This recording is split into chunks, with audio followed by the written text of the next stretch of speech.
Good evening everyone. और मैं आज आपके साथ लाई हूँ एक और नया लेक्चर हमारी सीरीज़ का जो कि हम कर रहे हैं यूट्यूब पे for CBI APP minor laws के MCQs हम बेसिकली प्रैक्टिस कर रहे हैं। तो ये उसी का एक और पार्ट है और ये हमारा लास्ट लेक्चर होगा आई थिंक फॉर दिस। और अगर आप लोगों को और भी PYQ सॉल्व करने हैं, कंबाइन करके करने हैं, सारे सब्जेक्ट्स के मिक्स करके सॉल्व करने हैं, तो वो आपको मुझे कमेंट्स में बताना पड़ेगा, तभी मैं एक और नया सेशंस लेके आ सकते हैं हम, जिसमें हम कंबाइन तरीके से सारे MCQs प्रैक्टिस करवा सकते हैं, या फिर और भी MCQs एंड माइनर लॉस के मैं कोशिश करूँगी लेके आने के लिए। तो उस चीज़ के लिए आपको मुझे खुद बताना पड़ेगा कमेंट्स में। बाकी का आज जो हम जो लॉ कवर अप करने वाले हैं, जिसके MCQs हम कवर अप करने वाले हैं, वो है कॉम्पिटिशन लॉ। अगर हम देखें प्रीवियस ईयर के रिकॉर्ड्स से अगर एनालाइज करें तो 4 to 5 क्वेश्चंस आने की संभावना है। आई होप कि देखते हैं, इसमें से प्रैक्टिस सेशन करते हैं। ये बेस्ड हैं PYQs पे बेस्ड हैं क्वेश्चन, और ये मोर कॉन्सेप्चुअल बेस्ड क्वेश्चंस हैं। मैं डायरेक्ट बेस्ड क्वेश्चंस नहीं लेके आई हूँ। तो आई जस्ट होप कि आप इनको अच्छे से प्रैक्टिस करें और आपको जो आपने पढ़ा हुआ है वो आपको लगे कि हाँ आपको आता है। और आपको जैसे कि पता है कि हमारी CBI APP माइनर लॉस की सीरीज़ भी चल रही है, तो अगर आपने अभी तक कोर्स वो परचेज़ नहीं करा है तो आप प्लीज़ करें और आपको बेनिफिट करेगा। और बाकी के आप कोई भी डाउट्स फैकल्टी मेम्बर से कभी भी पूछ सकते हैं। उसके लिए you are free to comment anything in a comment box. So let's get start with the sessions.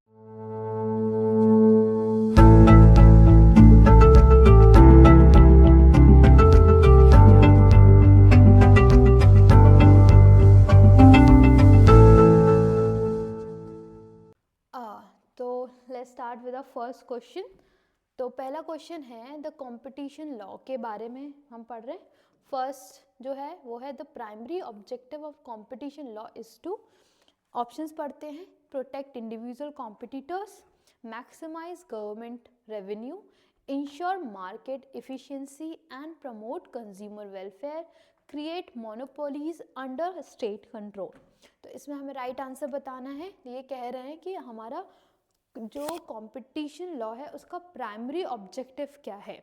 तो पहला ये बोल रहे हैं या तो वो इंडिविजुअल को प्रोटेक्ट करता है, ये उसका प्राइमरी ऑब्जेक्टिव है, या मैक्सिमाइज कर रहा है गवर्नमेंट रेवेन्यू को, ये ऑब्जेक्टिव है, या वो इंश्योर करता है कि मार्केट में इफिशिएंसी एंड प्रमोट हो कंज्यूमर वेलफेयर, ये वो इसका ये ऑब्जेक्टिव है। थर्ड है create monopolies under state control, या फिर वो मोनोपोलीज को क्रिएट करे अंडर स्टेट कंट्रोल। मोनोपोली मतलब एक सिंगल मार्केट, एक फॉर एग्जांपल जैसे कि कोई एक पर्टिकुलर कंपनी है, उसी का ट्रेड है, मतलब वही एक इंसान है, वही चीज़ प्रोड्यूस करता है ऑल ओवर द इंडिया, तो वो उसकी मोनोपोली सेटअप हो जाएगी। For example railways is a good example. तो हमारे जो कंपटीशन एक्ट है उसका पर्पस क्या है, उस कंपटीशन लॉ का पर्पस क्या है? तो हमारे कंपटीशन लॉ का पर्पस है कि वो इंश्योर करता है कि मार्केट में इफ़िशिएंसी हो और कंज्यूमर को प्रोटेक्ट किया जा सके। तो basically C will be the right answer. Let's move further. Question number 2, which situations best represent appreciable adverse effect on competition? ठीक है, इनमें से कौन सी सिचुएशन है जो बेस्ट तरीके से ये रिप्रेजेंट करती है कि what will be the appreciable adverse effect on competition? Let's go with the options. First, a firm increasing price due to inflation. Two dominant firms secretly agreeing to limit output. Third, entry of a new firms in a market. D, sessional discounts by a retailer. What will be the right answer? Let's talk about this. हाँ, तो पहला कह रहा है firm increase price due to inflation, मतलब महंगाई होने की वजह से एकदम से प्राइस का इंक्रीज होना, या टू डोमिनेंट फर्म जो है वो अग्री कर रही है लिमिटेड आउटपुट के लिए, मतलब दो फर्म्स हैं और उन्होंने बोला है कि हम इतना ही आउटपुट प्रोड्यूस करेंगे, ये है। या फिर कोई न्यू एंट्री करनी है किसी न्यू फर्म को मार्केट में, उसके रिगार्डिंग है। या फिर seasonal discounts by a retailer, मतलब किसी सीजन्स पे जब डिस्काउंट्स मिलते हैं उसके रिगार्डिंग है। तो क्या बेस्ट तरीके से रिप्रेजेंट करता है किसको? तो ये है B, two dominant firms secretly agreeing to limit output. Let's move further. Third, horizontal agreements are generally considered more harmful than vertical agreement because क्यों हॉरिजॉन्टल अग्रीमेंट्स को हम वर्टिकल अग्रीमेंट से ज़्यादा हार्मफुल क्यों मानते हैं, ये बताना है ऑप्शन में। तो let's move to the options. First, operate at a different market level. फिर B, are officially recorded.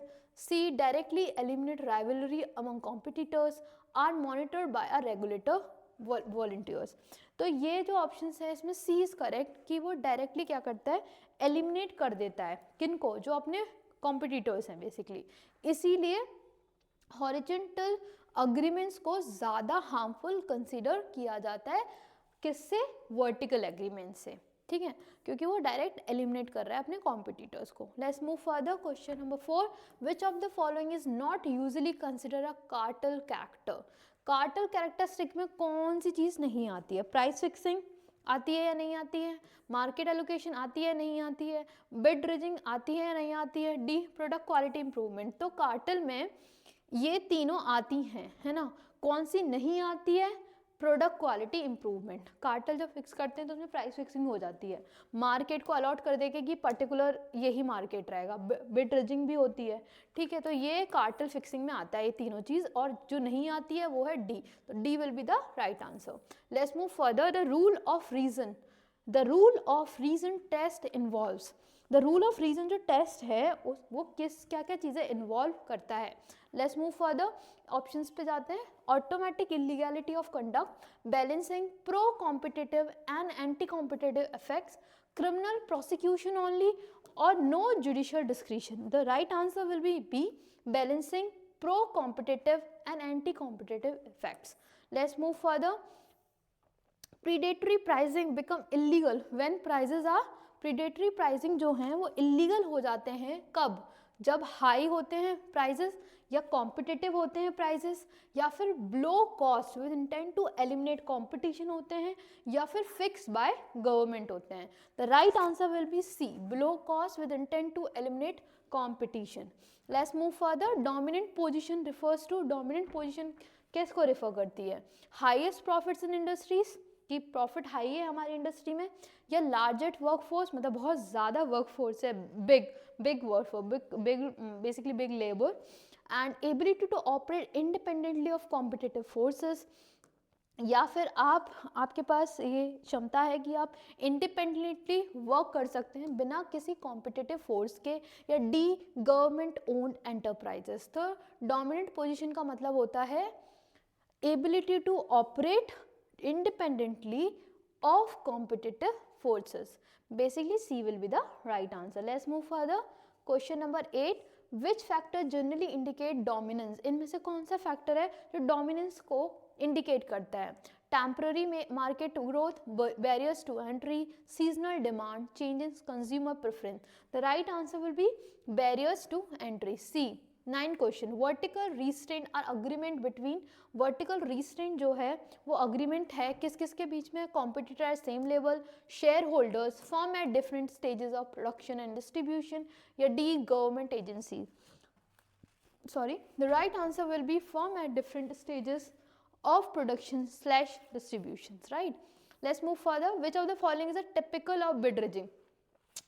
Typical of bid dredging का कौन सा एक बेसिकली एग्जाम्पल है, random tender submissions, pre decided bidder rotation among competitor, government price fixation, या independent cost का circulation.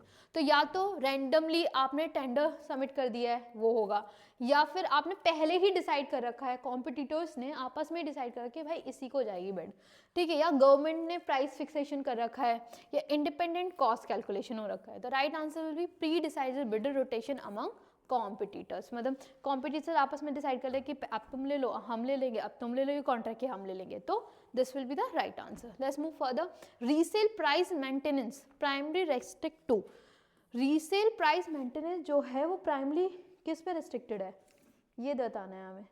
What will be the right answer? हाँ, producer autonomy, dealers pricing freedom, consumer purchase ability, government taxation. तो right answer will be B, dealers pricing freedom.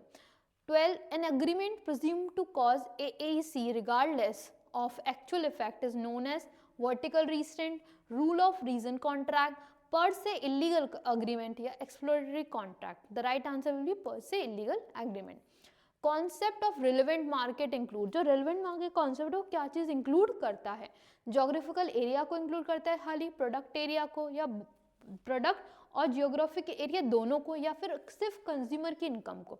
The right answer will be C, both product and geographical dimensions. Okay, the SSNIP test is used to, SSNIP test किस चीज के लिए use होता है और इसकी full form आप सब लोग मुझे कमेंट में बताएंगे, ठीक है? मेजर्स प्रॉफिट में, टेस्ट डोमिनेंस में, define relevant market by price change analysis, या रेगुलेट एडवर्टीजमेंट में? तो right answer will be C, define relevant market by price change analysis. Which conduct amount to output restriction cartel? बताओ, answer बताओ.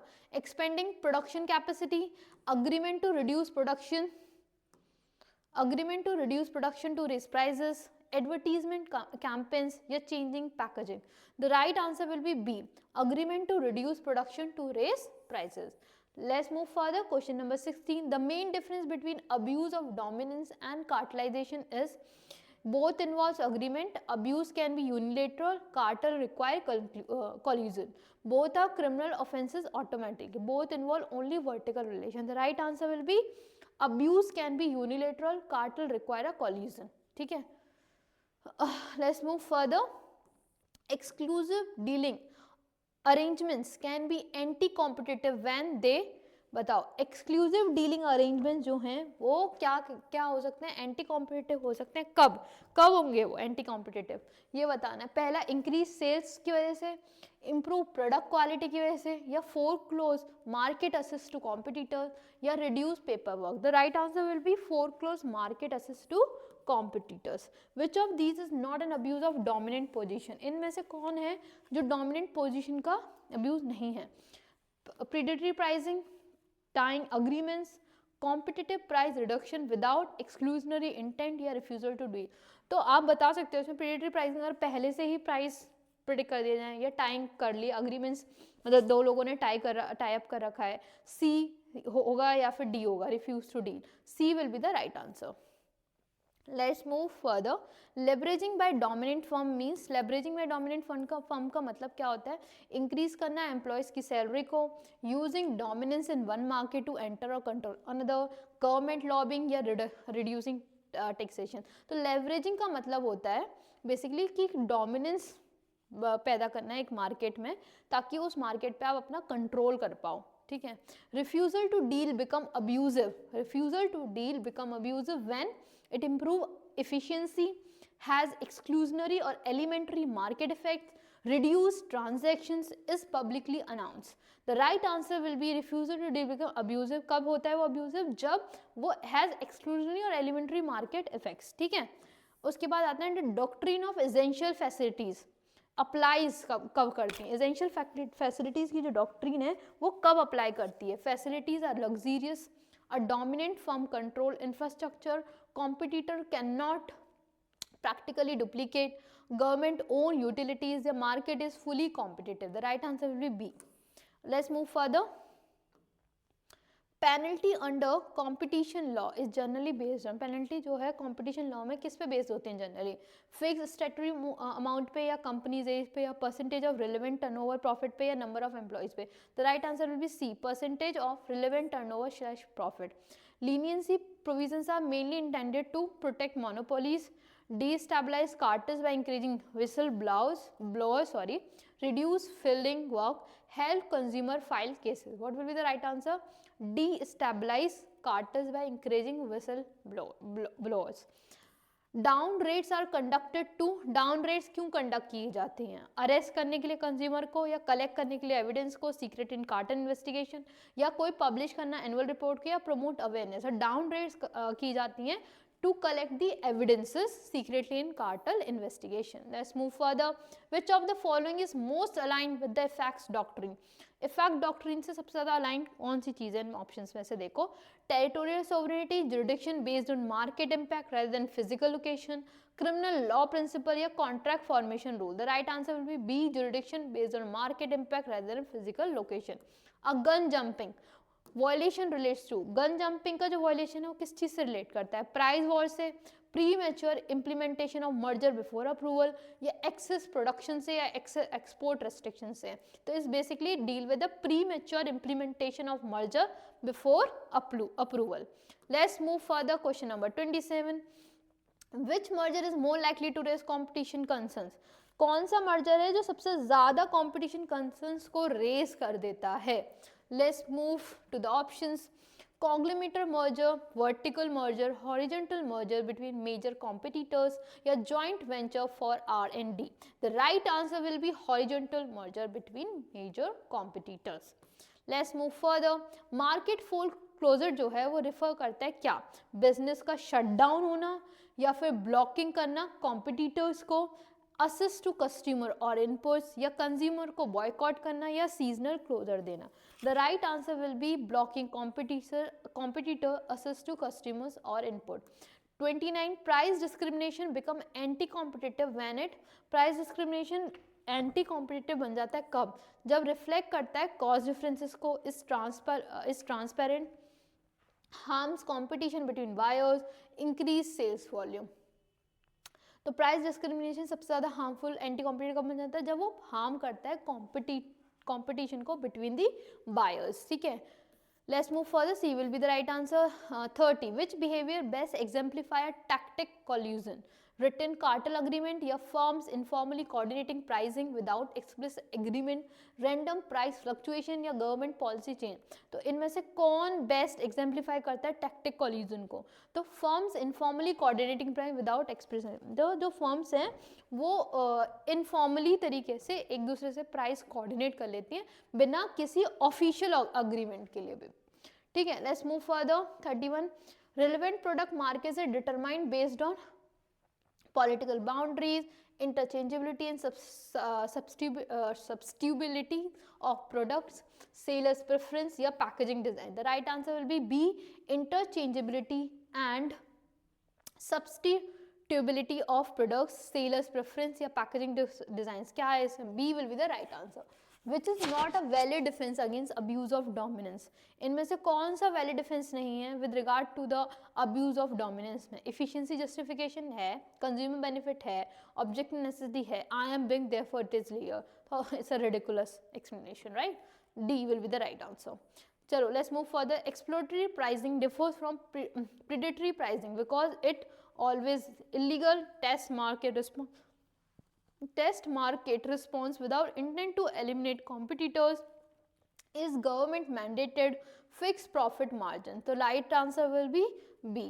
Most dangerous form of cartel behaviour is, सबसे ज़्यादा dangerous form जो है cartel behaviour का वो क्या होता है, जब हम प्राइस फिक्स कर देते हैं कार्टल में कि इतना ही रहेगा, तो उससे ना बायर को बहुत नुकसान हो जाता है, कहीं फ्लेक्सिबिलिटी नहीं मिलती है। आप एकदम ये बोल दो कि ये प्रोडक्ट इतने का ही मिलेगा, पूरे मार्केट में उतना मिलेगा, तो आप अपनी मोनोपोली सेट कर रहे हो ना बेसिकली कि आप इतने ही में करोगे, तो it's like a kind of exploitation to the of a consumer। A hub and a spoke cartel involves, hub और spoke cartel क्या involve करते हैं, government negotiations, independent firm only, vertical player, facilitating horizontal collision, या court monitor agreement। तो C will be the right answer। The failing firm defense applies कब करता है, जब firm profitable हो, या firm would exit market anyway without merger, firm want expansions, government demand merger। The right answer will be B, firm would exit market without any merger, anyway without merger। 37, a most favored nation clause may be anti-competitive when it ensure transparency, prevent competitive discounting by rivals, reduce consumer confusion, या encourage करता है innovations को। B will be the right answer, prevent competitive discounting by rivals। Let's move further। 38, oligopoly markets are prone to collision because oligopoly market जो होते हैं वो prone होते हैं किसके, collision के। क्यों, क्योंकि वो हाई कंज्यूमर अवेयरनेस में होते हैं, क्योंकि उसमें कुछ ही प्लेयर्स होते हैं एंड देयर हाई इंटरडिपेंडेंस होती है ओलिगोपोली मार्केट में, या लो डिमांड होती है, गवर्नमेंट ओनरशिप होती है। तो few players and high interdependence will be the right answer, B will be the correct one. Exclusive supply agreement become problematic when they, exclusive supply agreement जो होते हैं वो प्रॉब्लमैटिक बन जाते हैं कब, जब रिड्यूस रिसर्च कॉस्ट कर देते हैं हम तब, या lock in in a dominant share of suppliers, या इम्प्रूव करते हैं हम प्रोडक्ट की शेल्फ लाइफ को, या लोअर करते हैं हम ट्रांसपोर्टेशन के कॉस्ट को. The right answer will be B, lock in a dominant share of suppliers. Let's move further. Which behavior distort the price discovery mechanism most? इनमें से कौन सा है जो सबसे ज्यादा प्राइस मैकेनिज्म को डिस्टॉर्ट करता है, खराब करता है? Seasonal discount, cost plus pricing, bid rigging in public procurement, या loyalty rewards? C will be the right answer. Market power का मतलब क्या होता है? पॉलिटिकल इन्फ्लुएंस होना, फाइनेंशियल स्ट्रेंथ होना, या एबिलिटी टू कंट्रोल प्राइस और एक्सक्लूड कंपटीशन. मतलब आपके पास पावर है कि आप प्राइस को कंट्रोल कर सकते हो और कंपटीशन को हटा सकते हो. या एडवर्टीजिंग बजट होना. तो C will be the right answer. 42. The purpose of structural remedies in competition law is to. Purpose जो है स्ट्रक्चरल रेमेडीज का कंपटीशन लॉ में वो क्या है? पनिश करना डायरेक्टर्स को, alter market structure to restore competition, increase taxation, या reduce consumer demand. The right answer will be B. Which scenario best indicate abuse through time? Let's move further. Questions देखते हैं, sorry options देखते हैं. Discount on bulk purchase, free home delivery, forcing purchase of unwanted product with desire product, optional accessories. ठीक है, क्या best, इनमें से कौन सा ऐसा बेस्ट सिनेरियो है जो ये इंडिकेट करता है कि अब्यूज थ्रू टाइम? ठीक है, तो C will be the right answer. Let's move further. अब ये कह रहे हैं why are vertical mergers usually viewed more leniently. Vertical mergers को हम लीनियंट क्यों मानते हैं? क्योंकि ये इन्वॉल्व करते हैं थोड़ी सी कंपनियां, कुछ कंपनियां. They are generally create efficiency and less direct loss of rivalry. They are invisible and they reduce documentation. The right answer will be B. ये जनरली एफिशिएंसी को क्रिएट करते हैं और ये लेस करते हैं क्या? राइवलरीज को. ठीक है, कॉम्पिटिशन को, बेसिकली मतलब दुश्मनी. The concept of collective dominance का मतलब क्या है? ठीक है, गवर्नमेंट का मोनोपोली होना, ट्रेड यूनियन का कंट्रोल होना, या दो से ज़्यादा firm joint holding dominant power, या फिर foreign investment. C will be the right answer. दो से ज़्यादा जो फर्म होती हैं जब होल्ड कर लेती हैं dominant power in a market, that will be known as collective dominance. इनमें से कौन सा प्राइस फिक्सिंग का हार्डेस्ट टू डिटेक्ट है? Written contracts are hardest to detect, public announcement are, tactic price leadership, या court approved prices? C will be the right answer, tactic price leadership. Abuse of process in a competition litigation means abuse करना process को in a competition litigation का मतलब क्या है? Filing complaints, using legal mechanism strategically to harass competitors, seeking injunction, या submitting evidence. The right answer will be B, using legal mechanism strategically to harass competitors. Let's move further. A killer acquisition strategy involves improving R&D, expanding manufacturing, acquiring nascent competitor to eliminate future threats, या increasing workforce. The right answer will be C. Two-sided market create competition concern because ये involve करते हैं too many product, price on one side affects competitor on the other, they ignore consumer demand, they increase taxation. The right answer will be price on one side affects competitor on the other.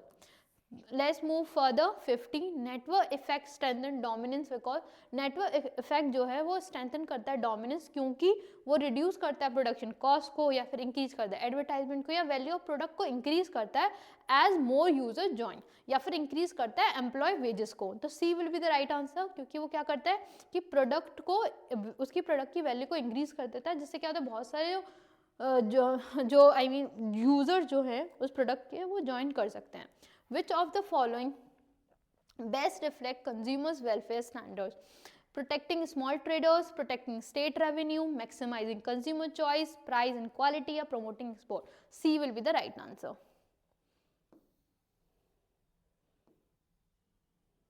Yes. Let's move further. 52. The ICC standard in merger review primarily focus on criminal liability, administrative efficiency, likelihood of substantial lessening of competition, या employment generation. C will be the right answer. तो आज हमने जो questions करे competition law के वो 52 questions हमने complete करे हैं. आई होप कि आपके सेशन यूजफुल हो. और बाकी की अगर हमें और भी PYQs लेके आने हैं तो वो आप मुझे बताएंगे ज़रूर कमेंट में, तभी मैं एक कंबाइंड PYQs भी लेके आ सकती हूँ सारे सब्जेक्ट के जितने भी हमारे माइनर और मेजर लॉज आ रहे हैं उनके हिसाब से, बट उसके लिए आपको कमेंट डाउन करना पड़ेगा। आई होप कि ये आपके लिए बेनिफिट हो। Signing off, Sadhvi Singh.